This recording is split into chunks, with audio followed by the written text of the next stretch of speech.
Hola a todos, bienvenidos a Doble Cuántico, soy Sonia y hoy seguimos hablando de los trastornos del comportamiento. Bueno, bienvenidos a esta segunda parte del vídeo de los trastornos del comportamiento. Si no habéis visto la primera parte y queréis empezar por ella, aunque da igual por la que empecéis, podéis ir a través del enlace que os dejo aquí arriba o en la caja de información.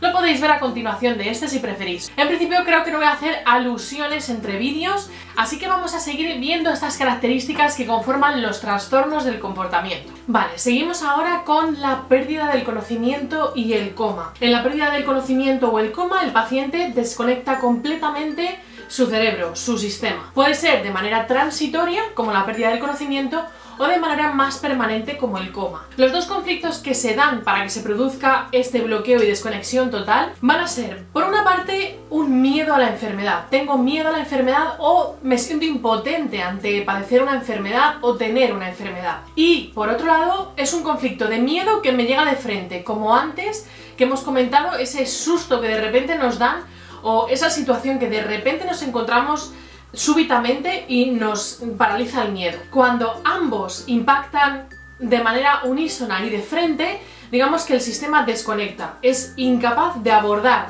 todo ese miedo repentino, esa impotencia y desconecta. Después vamos con la catatonia. La catatonia consiste en que la persona se queda bloqueada física y mentalmente. Es como si no pudiera avanzar ni retroceder, se queda en pausa. Puede incluso producirse movilidad corporal y puede durar varios días. En este momento lo que le pasa a la persona es que está atrapada literalmente entre dos conflictos, que son el miedo que llega de frente, un miedo que de repente me topo de frente, y un miedo que me llega por detrás y no veo, siento, percibo que hay algo detrás de mí, tengo miedo, pero no lo veo.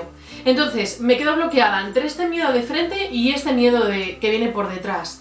Entonces me quedo y no puedo ir para adelante, pero no puedo ir para atrás. Así que me quedo en un estado de catatonia. Vamos allá con las fobias y los TOC, trastornos obsesivos compulsivos. Estos son trastornos en los que la persona se vuelve obsesiva o, digamos, expresa un miedo irracional a ciertos elementos y circunstancias. Más o menos siempre digo que van de la mano los TOC y las fobias. Los TOC sí que implican muchas fobias, aunque las fobias no tienen necesariamente por qué implicar un TOC. Puede haber dos conflictos muy claros dentro de estos trastornos. Uno tiene que ver con la amenaza de mi territorio, bien sea la amenaza del límite de mi territorio en sí, o bien sea porque me siento incapaz de organizar mi propio territorio. Puede ser mi casa, mi trabajo, mi corazón, lo que cada uno entienda por territorio. Entonces es como que no lo puedo organizar o lo siento atacado, siento que alguien entra sin permiso. Sin embargo, hay que tener muy en cuenta el objeto de la fobia o del TOC, o digamos la acción que se hace en el TOC, porque esto nos va a dar pistas de cuál es ese segundo conflicto. Nada es al azar, es decir, si yo tengo un TOC de limpieza, seguramente esté relacionado a un conflicto de guarrada, donde me han hecho una guarrada, donde me han hecho una putada.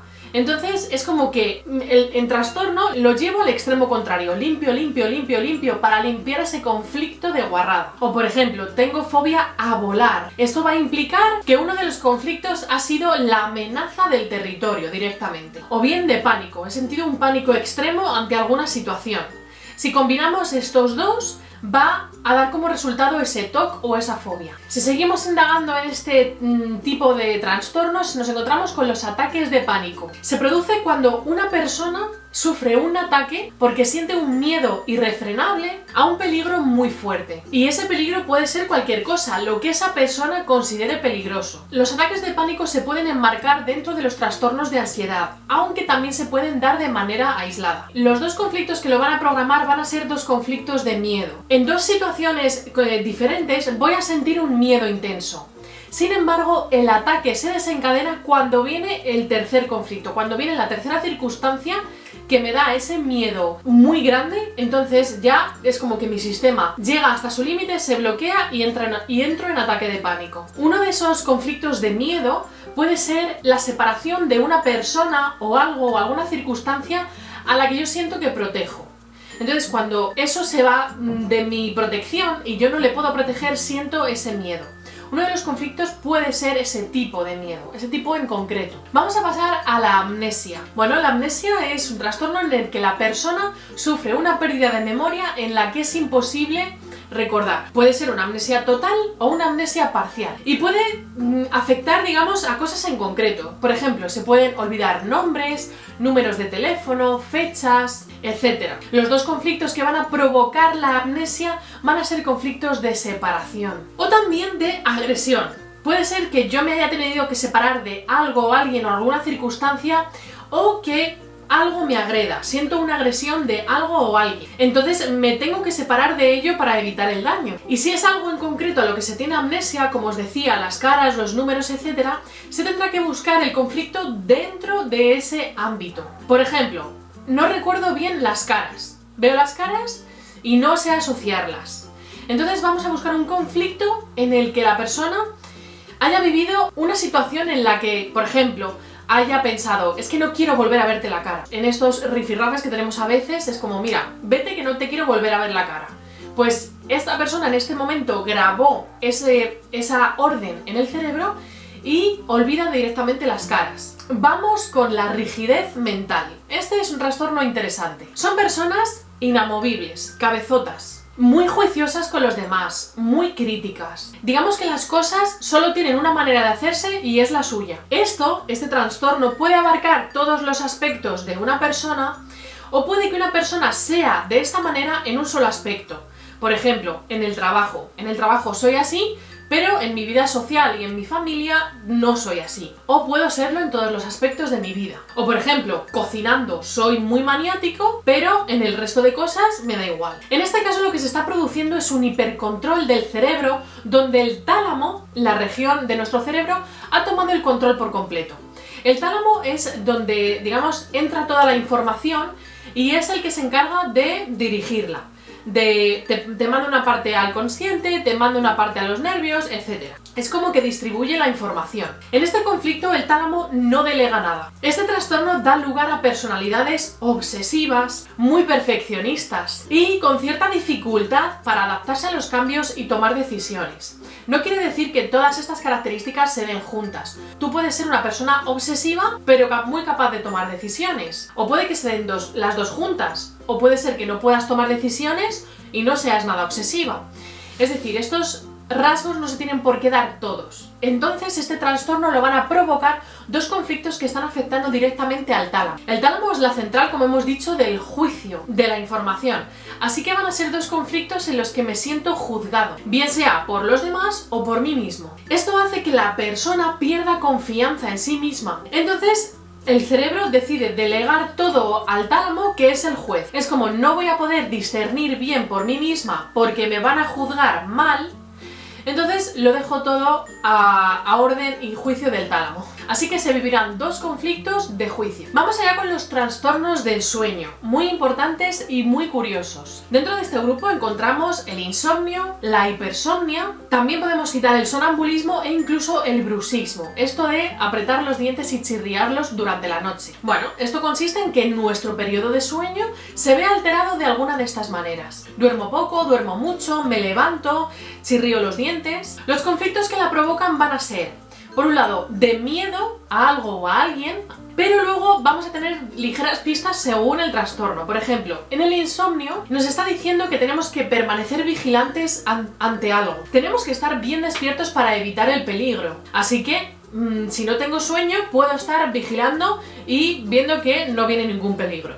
Sin embargo, la hipersomnia nos está diciendo que la solución es permanecer dormido. Así que habremos vivido un drama en el que nuestro cerebro interpreta que la mejor solución es estar ajeno a ese drama. Entonces, si estoy dormido, estoy completamente ajeno. Los sonámbulos suelen hacer alguna acción en específico. Hay algunos que se van a la cocina y hacen cosas, otros se van a una ventana. Entonces hay que ver exactamente qué acción está haciendo el sonámbulo, porque es una acción que se prohíbe o le han prohibido durante el día. En algún momento de su vida, esta acción le fue prohibida, o digamos que él tuvo que frenarlo y no hacerlo.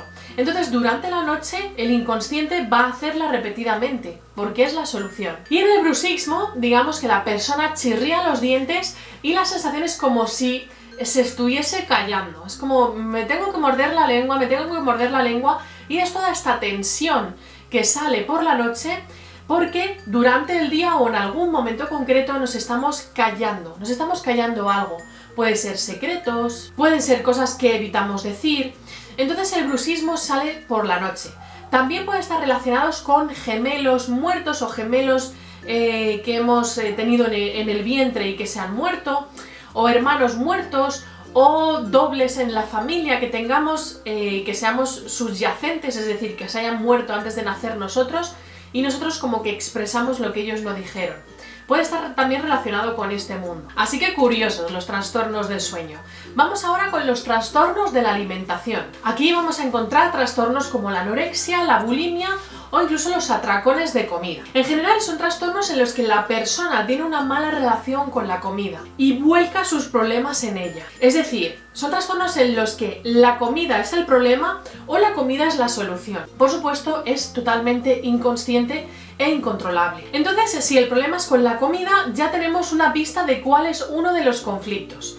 Va a tener que ser forzosamente un conflicto digestivo. Vamos a ver en concreto a continuación. En la anorexia se dan dos conflictos. Uno va a ser un problema de identidad o de imagen. La persona, digamos, tiene un conflicto con la imagen de su cuerpo o con su propia identidad. A lo mejor no está ni relacionado con el cuerpo. O bien puede tener un conflicto donde sienta mucha cólera y mucho rencor. Y el segundo conflicto que encontramos va a ser una situación en la que la persona siente muchísimo asco. Bien el asco o bien se va a tener que resistir a algo, sea lo que sea una persona, una circunstancia o una cosa. Se va a tener como que resistir a algo, bien sea porque cree que la va a dañar, o cree que es perjudicial, o cree que no lo debe hacer. De alguna manera se resiste a eso. Así que tenemos un conflicto de imagen o de cólera y por otro lado un conflicto de asco o de resistencia. Pueden combinarse. La bulimia, por otro lado, se programa al vivir conflictos también de asco o de resistencia, pero sumado a un conflicto de gran carencia. He vivido una gran carencia de algo, de lo que sea, en un momento, aunque sea puntual, por un microsegundo de mi vida. Y puede ser una carencia que no sea real, puede ser una carencia imaginaria. Por ejemplo, si en algún momento tú piensas que te vas a quedar tirado en la calle sin nada, sin ningún recurso, aunque sea por un minisegundo, eso ya puede estipular un conflicto de carencia. Así que como tengo esa carencia lleno y lleno y lleno, entonces cuando estoy llena esto me da asco y lo vomito. Los atracones de comida va a ser parecido a la bulimia porque se trata de llenar y llenar y llenar, y en estos casos se trata más bien de una carencia afectiva. En los casos de bulimia también se puede tratar de una carencia afectiva, pero en los atracones de comida normalmente siempre es una carencia afectiva. Por otro lado, puede haber una asociación de la comida a callarse. Por ejemplo, las típicas frases de come y calla, niño. O por ejemplo, cuando de pequeños machaconamente nos dan comida, cuando estamos tristes, cuando lloramos, cuando nos quejamos. Normalmente a un niño, para que deje de llorar o deje de incordiar, se le da comida. Bien sea un trozo de pan, una chuche, un palote, un no sé qué. Siempre es como que se le calla o se le intenta aliviar ese dolor con comida. Entonces el niño asocia sufro, comida. Para saber el origen exacto del conflicto de los atracones, es interesante ver si hay un patrón en los atracones. Es decir, por ejemplo, ¿son siempre de noche? El conflicto habrá ocurrido de noche.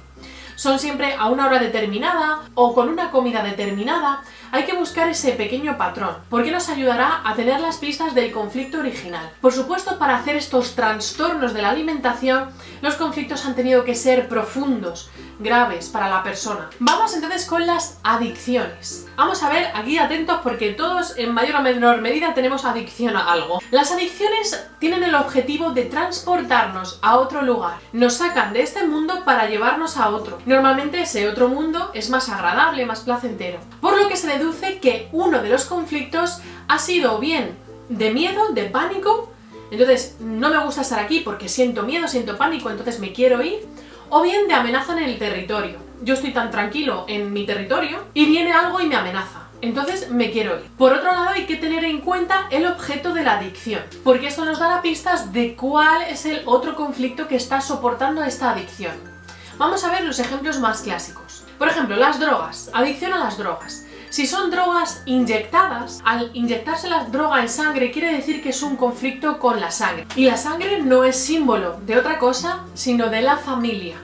Así que va a ser un conflicto relacionado con mi familia. Si son drogas digestivas, como por ejemplo la cocaína, que la snifas, va a tu aparato digestivo, o también al aparato respiratorio, es que tratas de buscar un nuevo espacio. Sea cual sea el conflicto, el sentimiento es: tengo que largarme de aquí. Así que busco ese nuevo espacio. Por ejemplo, otro tipo de adicción que hoy en día es muy frecuente es la adicción a los videojuegos. En este caso vamos a tener presentes un conflicto visual, ya que con los videojuegos estamos viendo constantemente imágenes. Así que este conflicto visual va a ser de que he visto algo que me ha impactado muchísimo y esto me ha producido un conflicto muy grande. Entonces he visto algo brutal para mí. Así que evado mi visión. Es como querer borrar las imágenes que yo tengo con otras imágenes. También tenemos la ludopatía, la adicción al juego. Cuando se tiene ludopatía, normalmente se ha vivido un conflicto de carencia. Me ha faltado algo muy fuerte. Puede ser afecto, dinero, comida, yo qué sé, un techo, una casa. Algo, me ha faltado algo en algún momento, aunque sea por microsegundos. También tenemos el alcoholismo. Dado que es un problema con un líquido, es decir, un líquido está en juego, el alcohol, va a ser un conflicto relacionado con nuestros referentes en la vida, ya que los líquidos, el líquido, el agua, es nuestro primer referente de vida, puesto que cuando somos fetos y nos conciben, estamos en un entorno acuático, con el líquido amniótico. Así que nuestro primer referente de vida es ese líquido. Es donde vivimos, es nuestra casa. Así que el líquido es nuestro referente vital. Por lo tanto, si tengo problemas con el alcohol, tengo conflictos con referentes de mi vida. Bien sea porque no tengo, porque se han hundido, me han decepcionado. También se ve en el alcoholismo se ve el sistema digestivo implicado. Así que esto nos muestra que también hay un conflicto donde el digestivo se ve afectado. Y cuando unimos este problema de referentes más la carencia afectiva, no lo puedo digerir. Entonces, por eso el sistema digestivo se ve afectado. Por último, vamos a ver aquí la adicción al tabaco. Con el tabaco, cuando se fuma, lo que se está buscando es un espacio diferente. Es decir, que entre a nuestros pulmones algo diferente. Así que vamos a buscar conflictos relacionados con mucho miedo, pánico, he sentido pánico en algún momento, o bien la amenaza en el territorio que tanto estamos mencionando. Algo viene a mi territorio y yo me siento amenazada. En muchas ocasiones el tabaquismo, o sea, la adicción a fumar, puede estar relacionado con conflictos con la madre. ¿Por qué? Porque cuando se fuma, digamos que se ponen en acción también los labios en un movimiento en el que recuerda al de succionar. Cuando somos bebés y mamamos del pecho de nuestra madre, ponemos esa misma forma y digamos que succionamos. Es lo mismo que hacen los fumadores cuando dan una calada. Así que puede estar relacionado en gran parte con la madre. Y la madre puede ser real, o sea, puede ser tu madre real, o puede ser una madre simbólica, por así decirlo. Así que eso depende de a quién sientas tú como tu madre. Por último, vamos a ver los tan manidos hoy en día trastornos de déficit de atención o trastornos de hiperactividad. Ahora todos los niños tienen hiperactividad, todos los niños tienen trastornos de déficit de atención. Digamos que ahora no se entiende bien que un niño es un niño y un niño tiene que ser inquieto. Un niño no puede estar sentado en una mesa porque se tiene que desarrollar. O sea, tiene un cuerpo que desarrollar, una musculatura que desarrollar, unos órganos que desarrollar, así que el niño va a estar en constante movimiento. Y esto no quiere decir que tenga un trastorno de hiperactividad. Ahora normalmente se medica mucho a los niños y se les diagnostica mal en este sentido, porque los niños cada vez pasan más tiempo sentados, ya sea delante de las videoconsolas, haciendo deberes, en el colegio, están permanentemente sentados. Entonces, de repente, cuando se ven libres, pues claro, se vuelven como locos, como cuando sueltas de la jaula a un pájaro o a un ratón o lo que sea, se vuelve loco y se empieza a mover mucho. Y parece que tiene un trastorno de hiperactividad, pero no, es que está soltando toda esa energía contenida que ha tenido que contener a lo largo del día. Así que no es que sea un niño hiperactivo, es que es un niño que no se mueve lo suficiente. Como decimos, nuestra sociedad es cada vez más virtual y esto también limita el movimiento de los niños, porque además ahora los niños se relacionan con el movimiento de manera diferente. Es como que cuando juegan a algo de moverse, ellos piensan que se están moviendo ellos, o su cerebro piensa que se están moviendo ellos, pero digamos que la energía se queda contenida. Normalmente antes de los 12 años se diagnostica esta hiperactividad. Y después de los 12 años se dice que se tiene un trastorno de déficit de atención, porque no es capaz de prestar atención, está todo el rato como que se va. Cuando estos trastornos son reales, están bien diagnosticados... Ay, los vecinos hacen cosas raras, no entiendo. ¿Qué trastorno tenéis? Los niños, al fin y al cabo, con sus actos, reflejan los actos de los padres. Es decir, reflejan lo que los padres desean inconscientemente. Por lo que, normalmente, el conflicto de los trastornos de hiperactividad o de déficit de atención reside en los padres y no en el niño.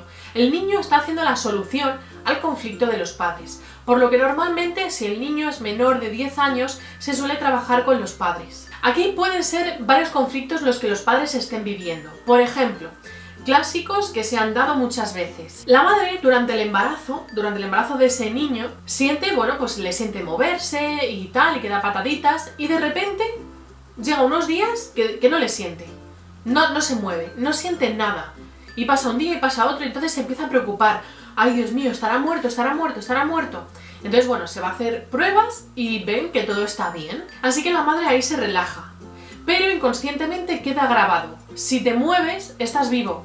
Si te paras, estás muerto. Así que el movimiento es vida y estar parado es muerte.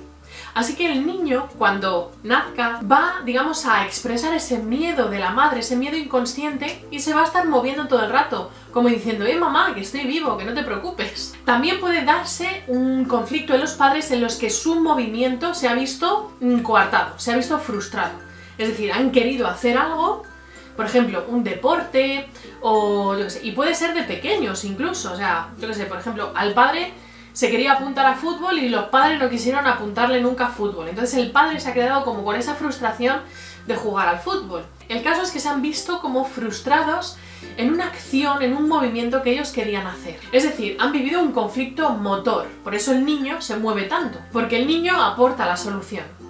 Después de los 12 años, como os decía, este, digamos, trastorno pasa a ser como un déficit de atención. No es capaz de centrar la atención y entonces es más propenso a la agresividad. En estos casos, cuando se da este conflicto, hay que buscar un doble conflicto de identidad y de sentirme en mi lugar. Es decir, en algún momento he vivido un conflicto de identidad en el que no sé cuál es mi papel, no sé cuál es mi lugar. Puede ser en la familia. ¿Qué lugar ocupo yo en la familia? O en mi trabajo, o en mis amistades. No sé realmente ni quién soy, ni cómo soy, ni qué lugar tengo. Entonces esto me supone un conflicto. Y por otro lado, el otro doble conflicto va a ser un gran conflicto de ira. En algún momento he vivido algo que me ha dado tanta rabia y tanto enfado que me produce una ira tan profunda que no puedo expresar. Esto, al ser más bien después de los 12 años, puede pertenecer al niño, ya, o sea, el niño ya ha tenido bastantes experiencias por sí mismo, con conciencia, entonces entonces puede ser que sean conflictos ya del niño, o pueden seguir siendo conflictos de los padres. Esto hay que ir viendo. Bueno, hasta aquí todos los trastornos del comportamiento. Ya hemos visto todos entre ayer y hoy, entre los dos vídeos. Os recuerdo ver los dos por si se os ha escapado algo. Por último, quiero haceros unas puntillas, unas cosas, hay unos apuntes últimos. Y es que os he estado diciendo que en todos los trastornos del comportamiento hay dos conflictos al menos implicados. ¿Esto qué pasa? Hasta que yo no averigüe los dos conflictos, no se me va a quitar el trastorno del comportamiento, en el grado que sea. No.